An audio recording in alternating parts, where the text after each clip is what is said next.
राहुल गांधी, तुम्ही भारतीय राजकारणातले गिधाड आहात। ज्या क्षणी ही बातमी समोर आली तेव्हा या सरकारने आरोपी पोलिसाचं तात्काळ निलंबन करून गुन्हा दाखल केला। हे तेच सरकार आहे जिथे कॅबिनेट मंत्र्यावर गंभीर आरोप झाल्यानंतर त्याचाही राजीनामा घेण्यात आला।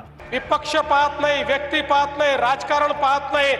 जिथे माझ्या लहान भगिनीचा विषय आहे तिथे कुठलाही कॉम्प्रोमाइज मी करत नाही।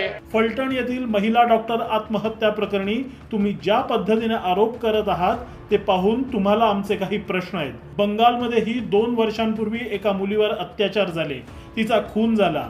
आता मागच्या आठवड्यातही पुन्हा तेच झालं। तेव्हा तुम्ही गप्प का होतात की सरकार बघून महिलांचा कळवळा येतो तुम्हाला। महाराष्ट्रात पालघरमध्ये 2 साधूंची निर्घृण हत्या झाली तेव्हा तुमच्या पोलिसांनी साधूंना जमावाकडे सोपवलं। तुमच्या सरकारमध्येच पोलिसांनी व्यापाऱ्यांच्या घराखाली बॉम्ब ठेवले।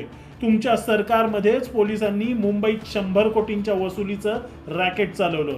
विदर्भात तुमच्याच पक्षाच्या जिल्हाध्यक्षावर बलात्काराचे आरोप होते। काय कारवाई केली त्यावर राहुलजी? पण या सरकारने पोलिसांना ताबडतोब सस्पेंड केलं, धरपकडही झाली। एका महिलेवर होणाऱ्या अत्याचाराबद्दल बोलताना जरा विचार करा। म्हणूनच आम्ही म्हणतोय की तुम्ही गिधाड आहात, गिधाड।